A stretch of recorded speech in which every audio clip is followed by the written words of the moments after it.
Bom dia, turma do 8º ano A, do dia 15 de setembro de 2020, aula de ensino religioso pelo Colégio Evangélico Campo Grandense.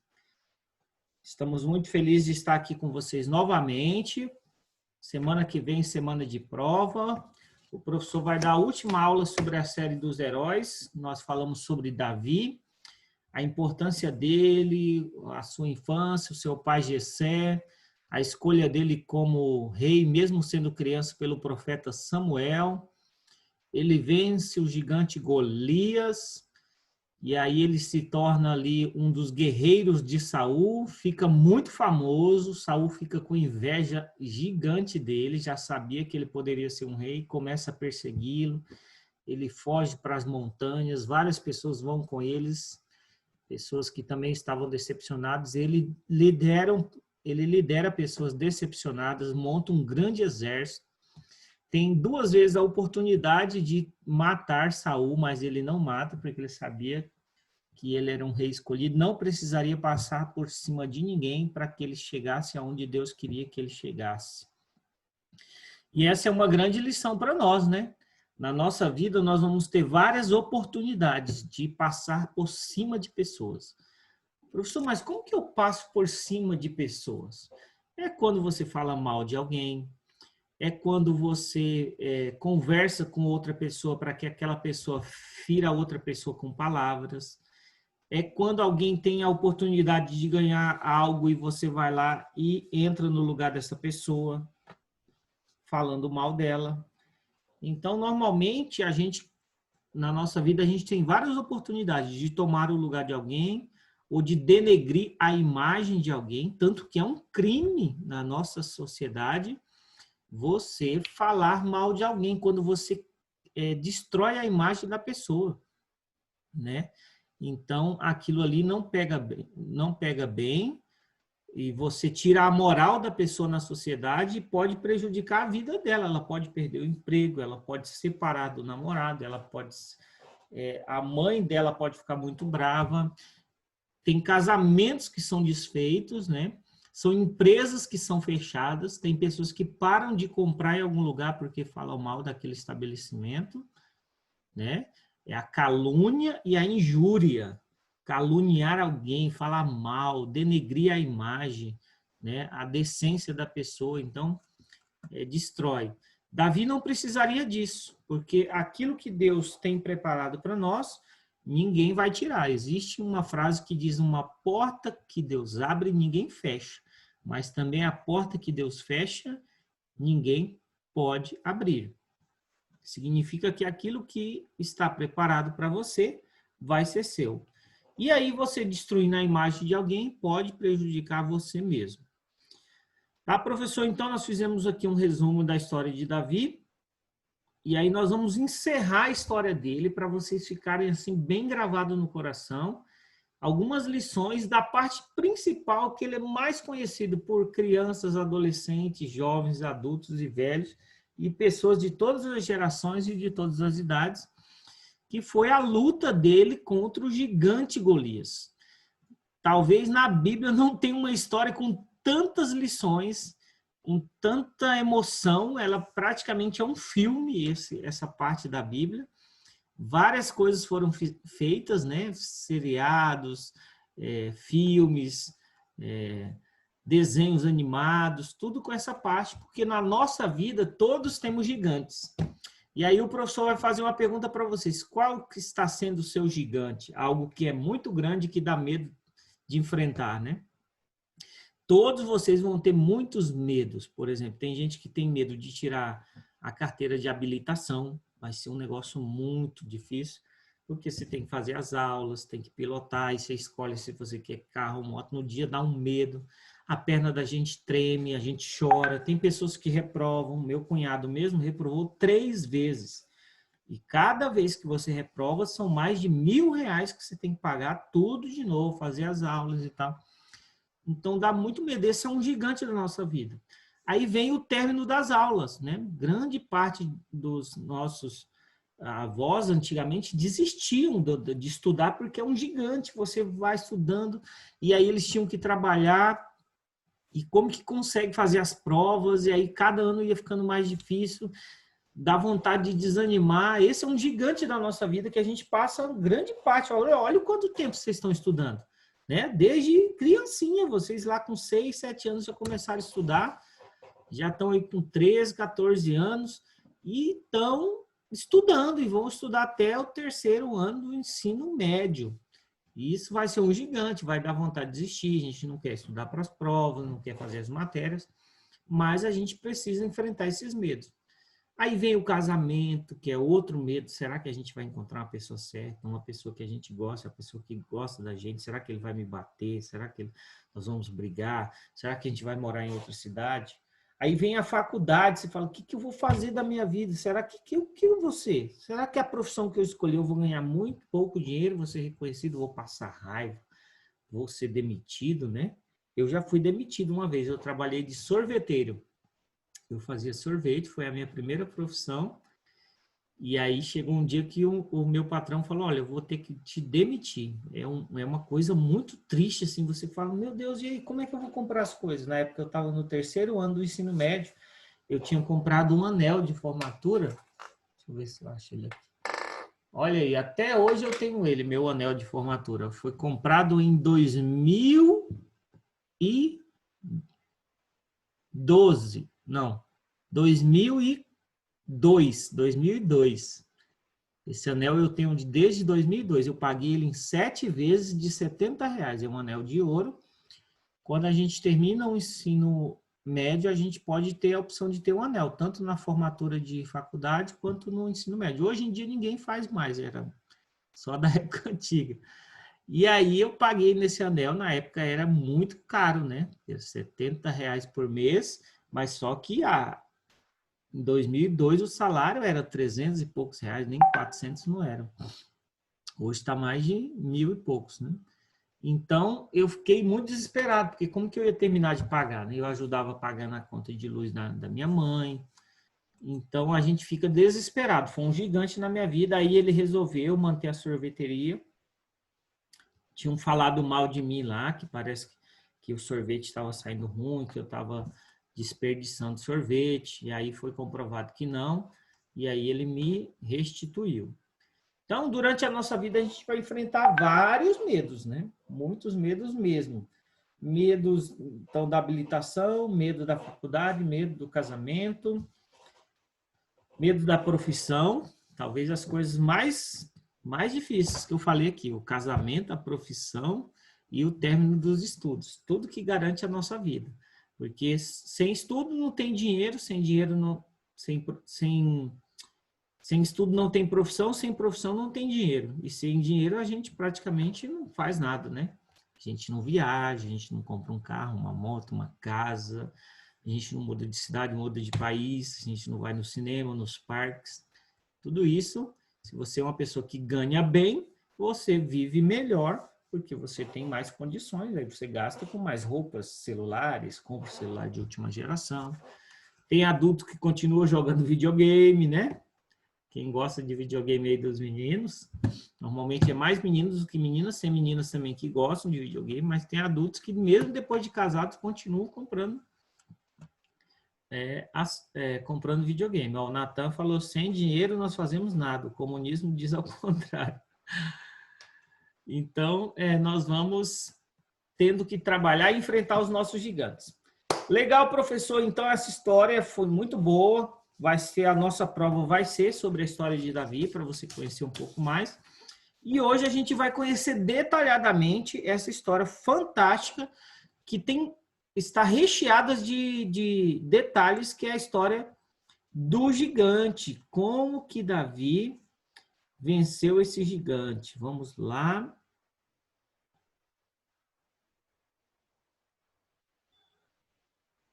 Vou abrir aqui. Todos estão vendo a tela aí? Estão vendo a tela aí, Gabi? A Gabi é a única que está acesa. Olha só que legal. Golias, em hebraico, vocês lembram que o professor ensinou ano passado que existem 3 línguas principais na Bíblia. Quais são elas? O hebraico, aramaico e grego. o aramaico e o grego. Isso mesmo, Wilson.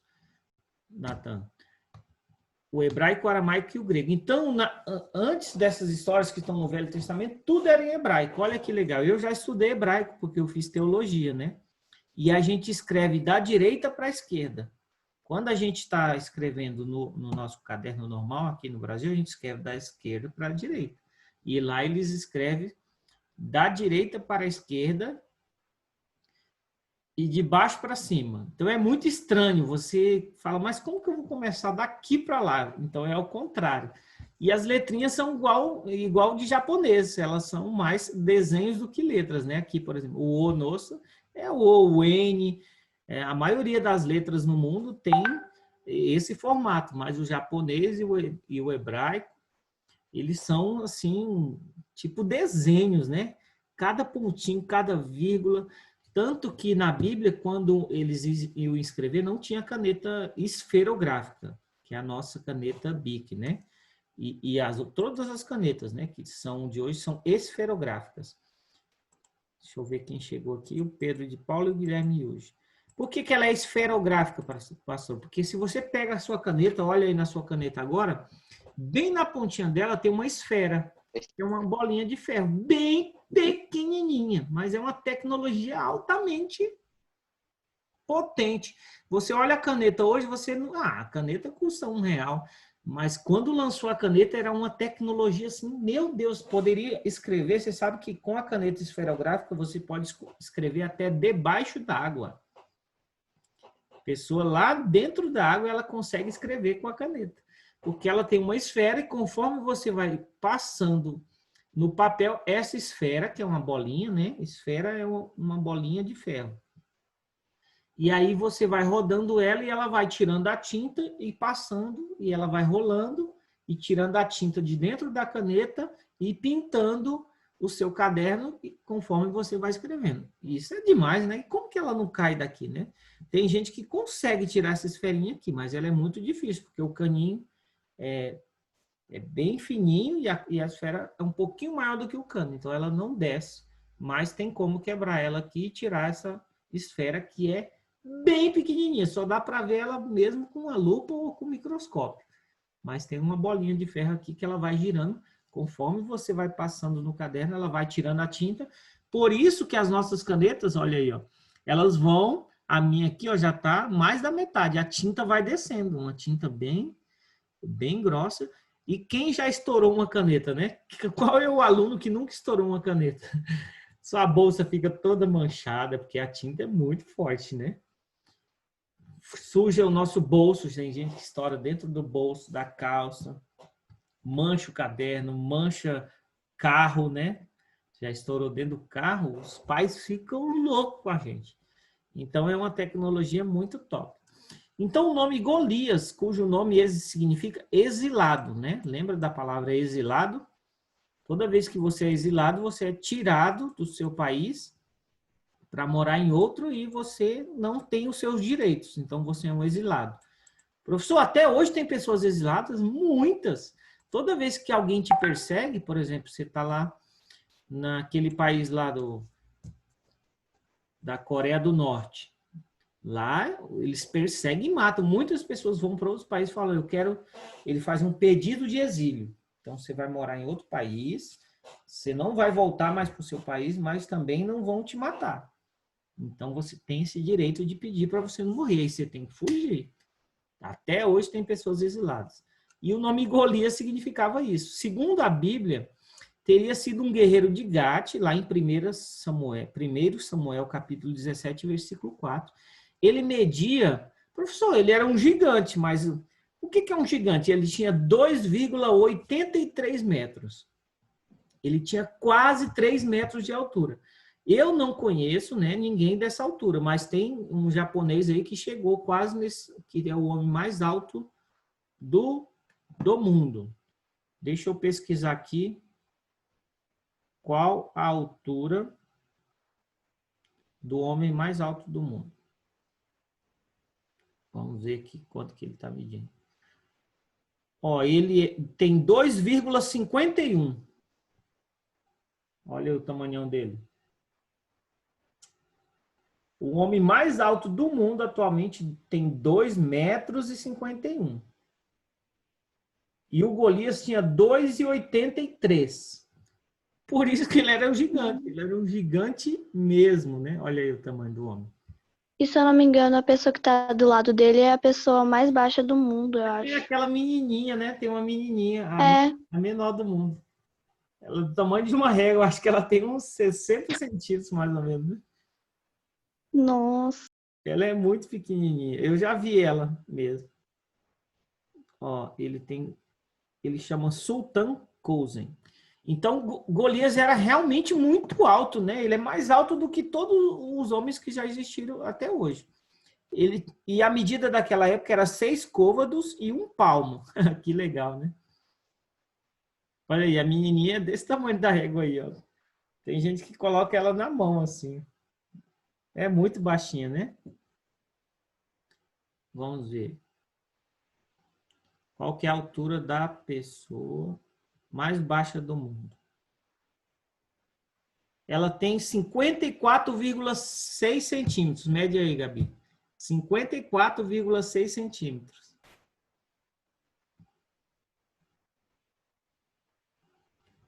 Menor do que a sua régua ainda. A régua normalmente tem 60. Então, muito baixinha, né? Como que pode, né? Ter todos os órgãos ali. Então, e É é uma muito baixo. pessoa, tem gente que pega ela na mão, assim, ó, tão pequenininha que ela é. Teria participado do episódio da batalha entre os filisteus e o povo de Israel. Então, filisteus era o povo que era inimigo número 1 de Israel. Tudo que você lê na Bíblia, você vai ver os filisteus, os filisteus, os filisteus.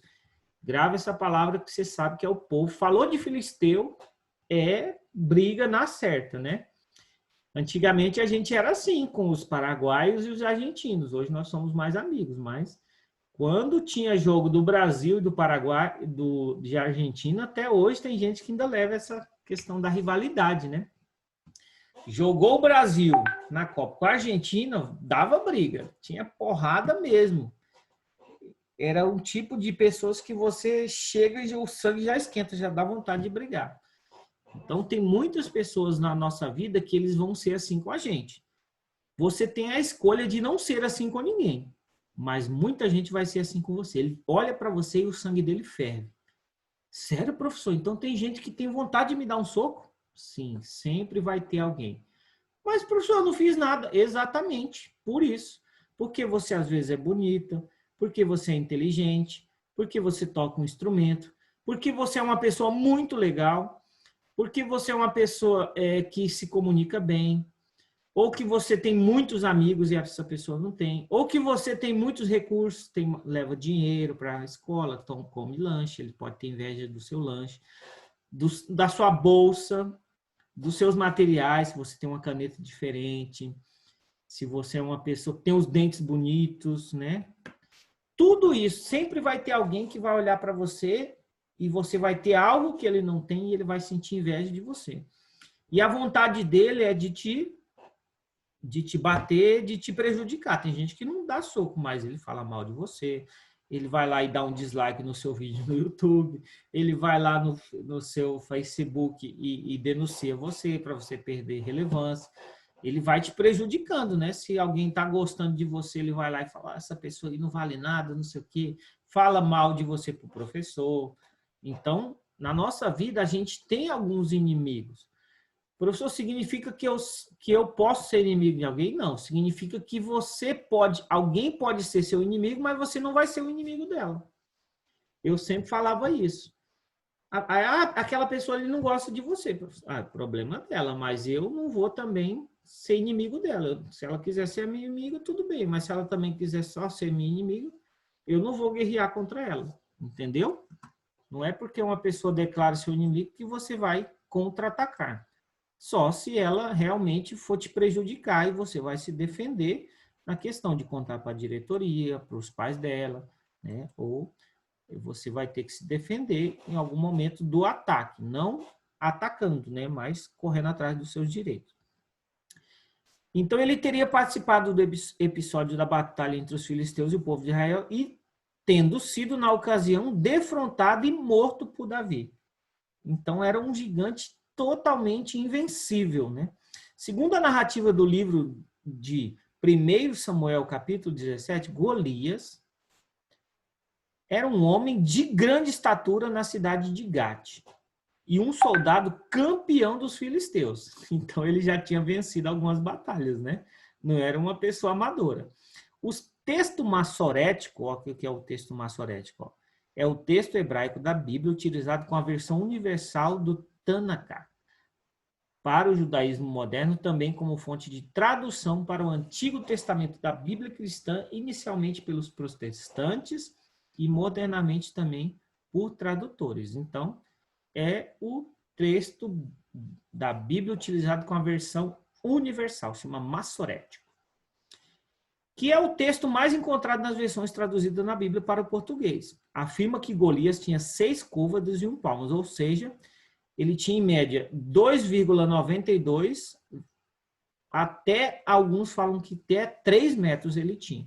Então, ali no começo a gente falou 2,83, mas nos textos originais, lembrando que o hebraico sempre um pouco para mais, um pouco para menos, ele pode ter essa faixa de 2,83 até 3,38, dependendo da equivalência utilizada para o côvado, né? Que naquela época poderia ser 45 centímetros ou 52 centímetros.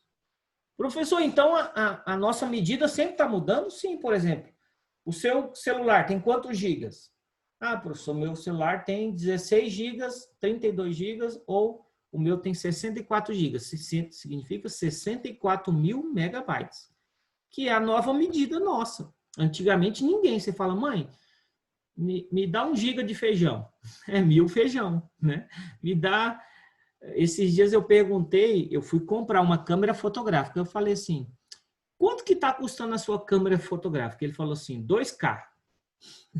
Falei, 2K? 2K significa 2.000 reais. Lembra que a gente... Quantos seguidores você tem? A pessoa fala, eu tenho 1K. Significa 1.000 seguidores, né? O Instagram uma vez mudou para isso. Você não tinha 1.000 seguidores, você tinha 1K de seguidores.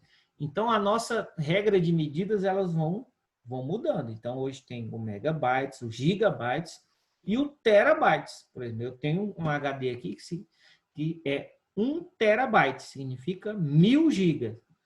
Então, é muita memória para você guardar. Então, daqui a um tempo vai ter novas medidas, né? Hoje nós temos os centímetros. Fala assim, quantos de centímetros você tem? De metros e centímetros. Ah, eu tenho 1,70 m. Né? 1 metro de altura e 70 centímetros. Sendo um palmo a metade do côvado. Então, um palmo de uma pessoa adulta é metade de um côvado. 2 palmos dá entre 52 e 45 centímetros. No entanto, os rolos do Mamoto, no século II a.C., assim como o historiador Flávio Josefo e a Septuaginta, afirmam que Golias possuía a altura de 4 côvados e 1 palmo, né? Que aí chega lá naquela fase dos 3 metros. Nas escrituras temos a descrição do tamanho da cama de Og. Engraçado, né? As pessoas fazem a medida do tamanho da cama de uma pessoa. Rei de Bazã, que era 9 côvados, aproximadamente 4 metros de comprimento. Meu Deus, assim é possível afirmar que Golias é a pessoa mais alta que se tem registro nas escrituras, talvez no planeta Terra, né? Davi, não, ainda segundo Reis, no combate que teve contra Davi, usava uma cota de malha de bronze que pesava 5.000 ciclos. Então, ele tinha uma lança ali que pesava 57 quilos. Professor, quanto que é 57 quilos? Alguém já viu um saco de cimento? Quando eu era criança, a meta da minha vida era carregar um saco de cimento, porque eu sabia que pesava 50 quilos. Um saco de cimento pesa 50 quilos. E aí, quando os seus pais estão fazendo construção, tenta pegar um saco de cimento para você ver. É horrível, é muito pesado. É só adulto que consegue carregar. Mas a gente era criança, a gente, pai, menino queria provar que é forte, né? Então, a lança de Davi pesava um saco de cimento, 1 de arroz e 2 de feijão. O arroz pesa 5 quilos, o saco, né? E o arroz pesa 1 quilo. Como o feijão pesa 1 quilo. Como Davi era rapaz ainda, provavelmente só a cota de malha de Golias já atingiu o seu peso. Então, se ele pega aquela lança e joga em Davi, já destruía ele, partia ele no meio. Mas Davi ainda tinha que lutar com um guerreiro que carregava um grande escudo para proteção e uma lança cuja ponta de ferro pesava 600 ciclos. Só a ponta da lança pesava 6 quilogramas, só a ponta da lança dele. Eita Jesus! Sua arte foi descrita na Bíblia como o eixo dos tecelões. Então, é fabricada ali com muita destreza e devia ser uma lança top das galáxias. Pouco depois de Davi ter sido ungido por Samuel, então, antes dele ser rei, ele já tinha sido ungido. Ó, Davi, você vai ser rei, mas ele era menino ainda. Mas ainda demorou muito tempo para ele ser rei. Os filisteus ajuntaram-se em Socó em uma guerra contra Israel, e então acamparam em Éfes-Damim. Golias desafiava Israel em alta voz para apresentarem um homem que lutasse com ele no combate individual. O resultado determinaria qual exército tornaria servo do outro. Imagina você declarar uma guerra e aí o que perdesse, um dos dois lutaria um só, não todo o exército. E se um perdesse, todo o exército se tornaria servo, ou seja, vocês vão trabalhar para eles e vocês perderam a guerra. Aqui foi uma das coisas mais loucas que Saul já fez, né? Imagina se você é rei, você confiaria o seu reino inteiro a uma pessoa que é um adolescente ruivo e que nem tinha experiência em batalhas. Então tinha que ser um milagre sobrenatural de Deus, né? Imagina o nosso presidente Argentina falar que vai invadir aqui, ou os Estados Unidos falar assim, olha, os Estados Unidos falam, ó, nós precisamos de uma pessoa aí do seu país para lutar. Aquele que perder, um vai ser escravo do outro. E aí chega um de vocês lá e fala lá para o presidente, ô Bolsonaro, eu quero lutar contra um guerreiro lá dos Estados Unidos. O mais top guerreiro, né? Da tropa de elite lá dos Estados Unidos, da CIA, do comando de inteligência lá da SWAT. Será que o presidente aceitaria? Você falou, não, mas eu já tenho. Mas Davi tinha um histórico, né? Ele tinha matado um leão e tinha matado um urso. E isso chegou lá no rei. O rei, naqueles segundinhos, ele pensou, esse cara, ele é um gurizinho, mas ele já matou um urso e matou um leão com as próprias mãos. Então, ali deu uma certa segurança. Eu falo, esse guri aí deve saber. E ele era bom na funda, né? Que era um tipo de arma antigamente. Era um revólver de mão. Vamos lá, então. Golias era um homem... Golias desafiava em alta voz, o resultado tornaria servo. Seu desafio durou 40 dias. Pensa alguém ficar 40 dias. Tem alguém aí para lutar e tal? Enchendo o saco todo dia, toda hora, sem parar. Mas no exército israelita não havia soldado com coragem suficiente para enfrentar Golias com seus quase 3 metros, né? 2,83 metros de altura. Ainda mais sendo este um soldado mercenário, treinado e muito bem armado. Visto pela grande estatura, os Enaquins eram recrutados para fazerem parte dos exércitos de outros povos. Então, durante a história da humanidade, esses Enaquins, tem pessoas que até hoje são descendentes deles. Pessoas que se tornaram gigantes até hoje. São pessoas que passam dos 2 metros, né? 2,5 metros. Possivelmente tem o DNA dos Enaquins. Isso aí é historicamente mesmo nos livros de história, sem estar na Bíblia. Existia um povo que era muito alto, né? Que tinham ossos fortes. E aí o povo descobriu e convocava essas pessoas para o exército. Mas, professor, até hoje acontece isso, até hoje. Se você assiste no Netflix, a SWAT, aquele batalhão que matou o Bin Laden, esses caras, se vocês colocam eles perto um dos outros, eles são tudo quase da mesma altura. Ó, o Nathan falou, podemos ver sua árvore genealógica. O que é um gigante? É um tipo de Vinícius fundido com o Jorge, só que com senso de humor. O Jorgão é grande, hein? Ele é um Enaquim.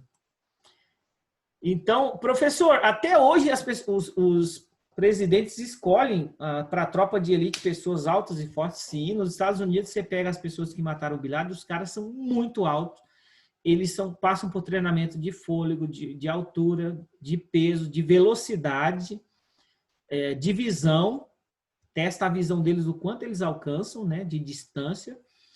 E são pessoas altamente rápidas. Tanto que tem um filme que tem um soldado que depois que ele saiu dessa tropa de elite dos Estados Unidos, ele estava em um aniversário, toda pessoa que se aproximava rápido dele, ele puxava a arma e apontava. O cérebro dele estava condicionado a agir sem pensar praticamente.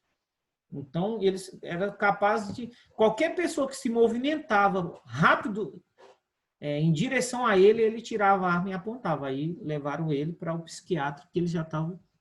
Ele não conseguiu se desvencilhar dessa forma dinâmica de vida, né? Imagina, numa guerra, meio segundo define a sua vida. Então, eles atiram rápido, acertam alvos rápido. São pessoas gigantes, altas, né? São capazes de pegar 2 homens pela mão e levantar. Então, até hoje, os exércitos, quando vão escolher pessoas para elite, eles ainda escolhem pessoas assim, altas, velozes e que tenham todas essas características, né? Nadar bem, correr muito, velocidade, visão, testam todos as partes do seu corpo. Eram recrutados para fazer parte dos exércitos. A essa quadra da história já não existiam gigantes verdadeiros, e sim os seus descendentes de menor estatura.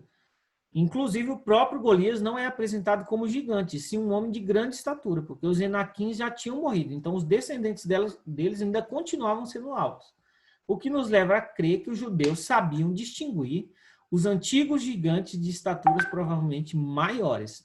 Isso está lá na Bíblia, em Gênesis 6:4, Números 13 e 22, Deuteronômio 2:10, conta as histórias dos Enaquins. Será que você é um descendente de Enaquim aí, grandão? Eu não sou, porque eu nunca passei de 1,70. Eu encontrei um colega meu que ele faz stand-up, chama Jonathan Nemer, ele tem 2,5 metros. Ele é muito gigante, ele de joelho fica da altura da minha altura. É muito grande. O cara calça 45, eu calço 39. Quando Davi soube... Hã? Quem falou aí? Tem jogador de basquete aí que calça 54, 60, né? O pé dele é do tamanho da régua da Gabi aí. 60 centímetros de pé, de tão alto, para poder manter o corpo do cara em cima, né? Quando Davi soube o que estava acontecendo, ficou indignado e aceitou o desafio. A tentativa de Saul em colocar sua armadura em Davi não teve êxito, né? Imagina, uma criança... E Saul era muito alto. Saul tinha quase 2 metros também. Ele era o homem mais alto de Israel.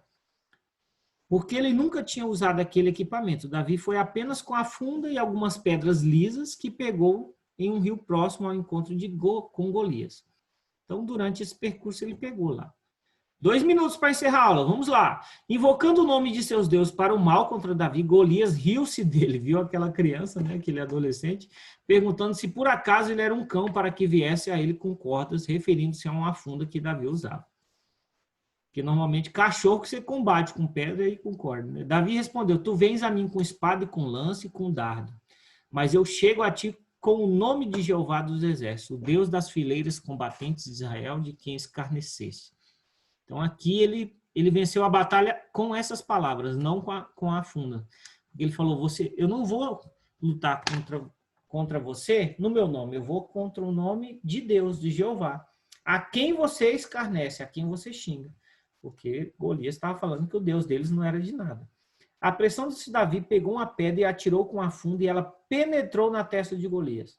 A parte mais dura do nosso corpo é o crânio. E o Golias, o crânio dele foi perfurado com uma pedra de tão forte que Davi lançou essa funda. Não deve ter lhe matado instantaneamente, porque a Bíblia diz que Golias caiu com a face em terra. Davi apressou-se, pegou a espada de Golias e entregou-lhe a morte, definitivamente cortando a sua cabeça. Quando viram seu campeão, os filisteus fugiram, mas foram perseguidos e dizimados até a sua cidade. Então eles viram que Davi ganhou a batalha e Golias morreu, deram no pé, mas aí o povo correu atrás e dizimou, matou dezenas deles, né?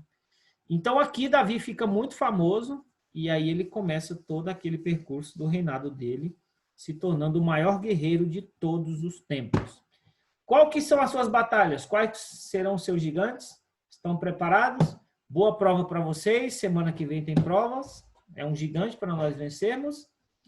Então nós vamos vencer todos eles. Dá muito medo. Ontem eu tive a minha prova na minha faculdade.